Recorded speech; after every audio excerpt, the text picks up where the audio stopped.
Hello guys, कैसे हैं आप सब लोग। दी बुक ऑफ एस्पर के एपिसोड 136 के साथ हाजिर हूं। तो लास्ट एपिसोड के एंड पे हमने देखा था ज़ू पेन उन चारों भाइयों से कहता है कि जब तक तुम्हारे मार्शल डोगू यहाँ पर आकर तुम लोगों की आइडेंटिटीज को क्लियर नहीं करते तुम लोग अंदर नहीं आ सकते। फिर ज़ू पेन वहाँ से चला जाता है। डोगुलिन डोगू फैंग से कहता है, ब्रदर अब हम लोग क्या करेंगे, क्या हमें यहीं पर रुकना चाहिए या फिर हमें वापस चले जाना चाहिए। डोगू फैंग उससे कहता है, हम लोग और कर भी क्या सकते हैं यहाँ पर रुकने के सिवाय। मार्शल के ऑर्डर्स बहुत ज्यादा क्लियर थे। उन्होंने कहा था कि यहाँ पर जाकर लू फैमिली को प्रोटेक्ट करना है, हमें यहीं पर रहना पड़ेगा जब तक कि मार्शल यहाँ पर आ नहीं जाते। डोगुलिन से कहता है, लेकिन जब मार्शल यहाँ पर आएंगे तो हम उन्हें क्या रिपोर्ट करेंगे, क्योंकि हम तो अभी तक इस सिचुएशन का भी नहीं पता कि यहाँ पर हुआ क्या है और अंदर क्या चल रहा है। डोगू फैंग से कहता है, जब मार्शल आएंगे तो उन्हें बिल्कुल सच बता देना कि यहाँ पर जो भी हमारे साथ इस लड़के ने किया है। मुझे भी लगता है कि लू फैमिली कोई आम सी फैमिली नहीं है। 5th लेवल की फॉर्मेशंस बनाना किसी के लिए भी इतना ज्यादा आसान नहीं है और इनके पास तो 4 5th लेवल की फॉर्मेशंस हैं। मुझे लगता है कि हमें मार्शल के आने का इंतजार करना चाहिए। हम लोग यहीं पर रुककर इंतजार करते हैं जब तक कि मार्शल नहीं आते। नेक्स्ट सीन लू फैमिली के अंदर का दिखाया जाता है, जहाँ पर सारे लोग तैयारियां कर रहे हैं, जबकि ज़ू पेन ने भी आज नए कपड़े पहने हुए हैं। जैसे मार्शल डोगू उनकी फॉर्मेशंस के बाहर आते हैं वो सारे लोग बहुत ज्यादा घबरा जाते हैं। ज़ू पेन कहता है, इसका ऑरा तो बहुत ज्यादा पावरफुल है, अब मुझे पता चल रहा है ये तो वाकई में मार्शल डोगू है। ज़ू पेन उन सभी से कहता है, चलो जल्दी से करो, जैसे जैसे मैंने तुम सबको रोल दिया था तुम लोगों ने बिल्कुल वैसे ही एक्टिंग करनी है और किसी ने भी अपने पास से ओवर एक्टिंग नहीं करनी, क्योंकि अगले कुछ सालों तक हमारी प्रोटेक्शन और हमारा फ्यूचर इसी पे डिपेंड करता है कि हम लोग मार्शल डोगू के सामने कैसी परफॉर्मेंस करते हैं। और फिर वो सारे लोग वहाँ से बिखर जाते हैं और अपनी अपनी जगह पर चले जाते हैं। ज़ू पेन जुनहाई से कहता है, तुम्हें अपना पार्ट याद है, कहीं ऐसा ना हो कि तुम अपने पार्ट में फेल हो जाओ और सारे का सारा बना बनाया खेल खराब हो जाए। जुनहाई से कहता है, बिग ब्रदर ज़ू पेन, क्या मुझे वाकई में ये सब कुछ करने की जरूरत है। ज़ू पेन से कहता है, हाँ मुझे करने की जरूरत है, इसलिए अपनी ये वाली नौटंकी बंद करो और वो वाली नौटंकी स्टार्ट करो जो मैंने तुम्हें करने का कहा है।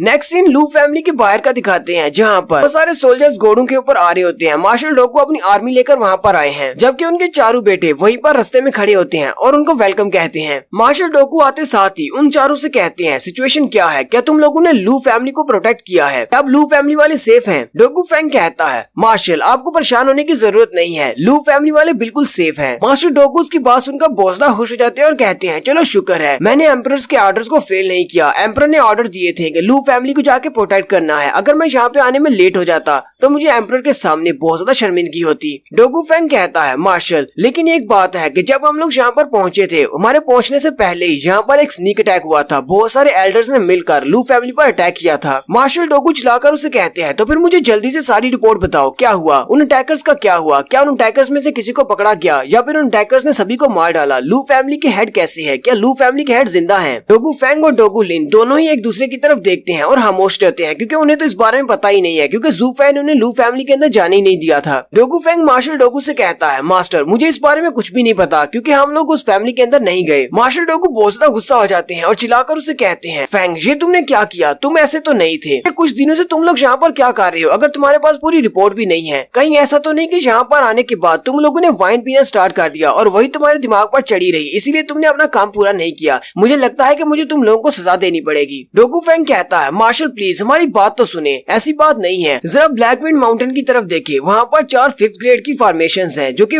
पार करना बहुत ज्यादा टफ है। मार्शल डोगू की तरफ देखते हैं और कहते हैं, हाँ वाकई में यहाँ पर तो 5th लेवल की फॉर्मेशंस हैं, इसीलिए शायद लगता है कि एम्परर ने मुझे इसीलिए यहाँ पर भेजा है, क्योंकि यहाँ पर लू फैमिली को बचाना बहुत ज्यादा जरूरी होगा। मास्टर डोगू अपने चारों बेटों से कहते हैं, अब जबकि यहाँ पर 5th लेवल की फॉर्मेशंस हैं, इसलिए मैं तुम लोगों के ऊपर इस सब का ब्लेम नहीं डालूंगा। मुझे लगता है कि तुम लोग इन फॉर्मेशंस को पार नहीं कर सकते, तुम लोग इतने काबिल नहीं हो। डोगू को बहुत ज्यादा गुस्सा हो जाता है और चिल्लाते हुए कहता है, मार्शल आपको किसने कह दिया कि हम लोग इतने काबिल नहीं हैं? अगर बिग ब्रदर ने मुझे रोका नहीं होता तो मैंने तो कब का इन 5th लेवल की फॉर्मेशंस को चीर फाड़ कर अंदर चले जाना था। उसकी बात सुनकर मार्शल डोगू गुस्सा हो जाते हैं और कहते हैं, कहीं तुम बेवकूफ तो नहीं हो, तुम ऐसे किसी के घर में कैसे घुस सकते हो और तुम उसकी फॉर्मेशंस को तोड़कर उसके घर में घुसना चाहते हो, अगर तुम ऐसा करते तो अब तक मैं तुम्हारा सर काट देता। डोगू हुआ अपने मार्शल से कहता है, मार्शल मैं तो बस मजाक कर रहा था, आप इस बात को सीरियसली मत लें। डोगू फैंग मार्शल से कहता है, मार्शल लू फैमिली के बटलर से हमारी मुलाकात हुई थी, उस बटलर ने कहा कि जब आप यहाँ पर आएंगे तभी वो हमें अंदर आने देगा। मुझे लगता है कि वो पर्सनली सिर्फ आपको ही अंदर आने देगा, इसलिए आपको वहाँ पर जाना चाहिए। मार्शल उसे कहते हैं, वैसे तो मुझे एम्परर ने ऑर्डर्स दिए थे यहाँ पर आकर लू फैमिली को देखने की, उनको प्रोटेक्ट करने के, लेकिन अब जबकि तुमने बता दिया है कि अंदर कोई बहुत ही पावरफुल बंदा है, उसने तुम लोगों को अंदर नहीं आने दिया, तो फिर चलो ठीक है, चल के देखते हैं कि कौन है वो। मार्शल डोगू अपनी सारी आर्मी से कहते हैं, अपनी सारी आर्मी वालों को बता दो कि यहाँ पर इस सिटी के किसी भी बंदे को तंग नहीं करना और अपने कैंप्स जाकर यहाँ से 10 मील दूर लगा लो। ऑर्डर सुनने के बाद सारे आर्मी वाले वहाँ से चले जाते हैं कि मार्शल डोगू अपने चारों बेटों से कहते हैं चलो मुझे इस ब्लैकविंड माउंटेन की तरफ लेकर चलो जहाँ पर वो 5th लेवल की फॉर्मेशंस हैं। डोगू हुआ मार्शल से कहता है मार्शल उनका जो बटलर है वो बहुत ज्यादा समझदार है और बहुत सारे सवाल पूछता है, इसलिए आपको गुस्सा नहीं करना और वो आपसे बहुत सारे सवाल पूछे तो। मार्शल डोगू से कहते हैं क्या मैं तुम्हें तुम्हारी तरह का कोई शॉर्ट टेम्पर का बंदा नजर आता हूँ? डोगू हुआ सोच रहा होता है हाँ मुझे आप कोई शॉर्ट टेम्पर के बंदे तो नजर नहीं आते, लेकिन आपकी पावर्स मुझसे बहुत ज्यादा है। जब आपको गुस्सा आता है तो आप सब कुछ बर्बाद कर देते हैं। डोगू लिन कहता है मुझे नहीं लगता कि बटलर ने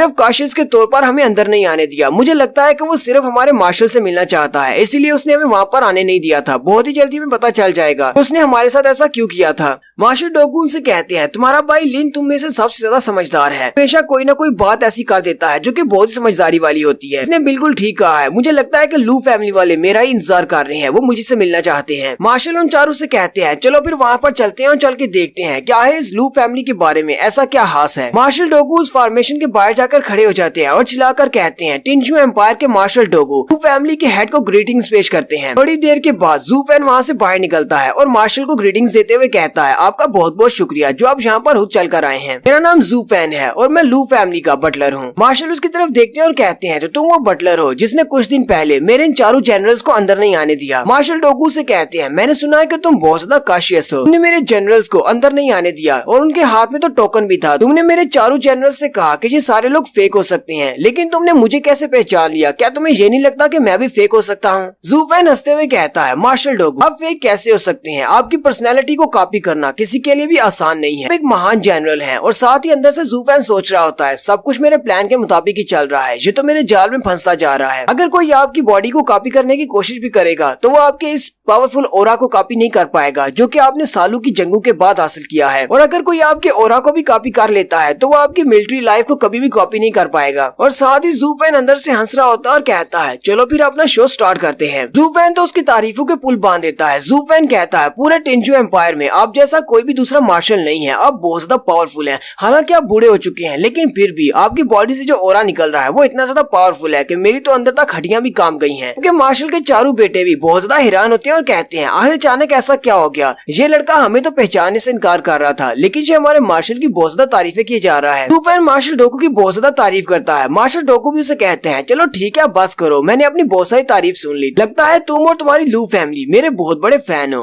मार्शल डोगू जू फैन से कहते हैं मैं यहाँ पर एम्परर के ऑर्डर से आया हूँ, इसलिए मुझे पहले लू फैमिली को देखना होगा क्योंकि मैं यहाँ पर तुम लोगों की प्रोटेक्शन के लिए आया हूँ। क्या हम लोग तुम्हारी लू फैमिली के हेड से मिल सकते हैं? जू फैन कहता है हाँ क्यों नहीं, मेरे साथ आए, मेरी लू फैमिली तो आपसे मिलने का वेट कर रही है। मास्टर डोगू आगे आगे चल रहे होते हैं जबकि उनके चारों बेटे उनके पीछे पीछे होते हैं। डोगू हुआ जू फैन के पास से गुजरते हुए उसे कहता है क्या अब तुम्हें पता चला कि हम लोग कितने ज्यादा पावरफुल हैं और हम लोग वाकई में रियल हैं? जू फैन कहता है हाँ मुझे पता चल गया है कि तुम सब लोग रियल हो, मैं अपने उस दिन के किए के लिए तुम सब लोगों से माफी चाहता हूँ। डोगू लिन को थोड़ा बहुत शक तो होता है लेकिन वो साथ ही कहता है ऐसा कैसे हो सकता है, ये तो सिर्फ एक यंग बटलर है, ये इस तरह का सारा प्लान कैसे बना सकता है? मुझे थोड़ा बहुत तो लग रहा है जैसे ये कोई नौटंकी कर रहा है। डोगू लिन कहता है अगर वाकई में ये लड़का इतना बड़ा जीनियस है और ये हमारे सामने कोई ड्रामा कर रहा है तो इसका मतलब ये अगला जूजी चैंग फैंग बनने वाला है। जू फैन उन सबको फॉर्मेशंस के अंदर ले जाता है, वो उन्हें वहाँ पर लेकर जाता है जहाँ पर उसने तंबू लगाए होते हैं, वहाँ पर उसने आर्मी के तंबू लगाए होते हैं। मार्शल डोगू उन सारे टेंट्स को देखकर बहुत ज्यादा हैरान हो जाते हैं। जू फैन उन सबसे कहता है आप लोगों को हैरान होने की जरूरत नहीं है, कुछ दिन पहले हमारे पर अटैक हुआ था इसलिए हमारी फैमिली अभी बहुत ज्यादा टेंशन में है। हम लोग अभी भी इन्हीं टेंट्स में रह रहे हैं क्योंकि हमारे सोल्जर्स दिन रात प्रैक्टिस कर रहे हैं। अब क्योंकि आप मार्शल हैं और आप वार ऑफ गॉड भी हैं, तो क्या आप हमारे सोल्जर्स को दो चार अल्फाज कहना चाहेंगे जिससे उनका हौसला बहुत ज्यादा बढ़ जाएगा? प्लीज उनके सामने आकर दो चार लफ्ज कह दीजिए, इससे हमारी पूरी फैमिली का बहुत ज्यादा भला हो जाएगा। मार्शल डोगू से कहते हैं चलो फिर ठीक है, मुझे लेकर चलो। जू फैन मार्शल डोगू को उस तरफ लेकर जाता है जहाँ पर उनके सारे के सारे सोल्जर्स ट्रेनिंग कर रहे हैं। जू फैन ने सिस्टर ली से कहा था कि बहुत सारे बच्चों को लेकर आए, वो इन सारे बच्चों को यहीं पर ट्रेन कर रहे हैं। जू फैन सोच रहा होता है मैंने ये सारा कुछ सेटअप इसलिए बनाया है क्योंकि मुझे लगता है कि मास्टर डोगू ने अपनी सारी जिंदगी बैटल ग्राउंड के ऊपर गुजारी है, इसलिए उसे चार दीवारी के अंदर रहने से ज्यादा एक टेंट के अंदर रहने में सुकून मिलता होगा। और सबसे पहले मैं उसे अपने सोल्जर्स दिखा रहा हूँ क्योंकि इन सारे नन्हे सोल्जर्स को को यहाँ पर ट्रेनिंग करते हुए देखकर मार्शल डॉगू की स्पिरिट बहुत ज्यादा हाई हो जाएगी। ये तो बहुत ही अच्छा हो गया कि मैंने यहाँ पर सारे घरों को तोड़कर उनकी जगह पर टेंट्स लगवा दिए। मार्शल डॉगू उन सारे बच्चों को ट्रेनिंग करता हुआ देखकर बहुत ज्यादा हैरान हो जाते हैं और कहते हैं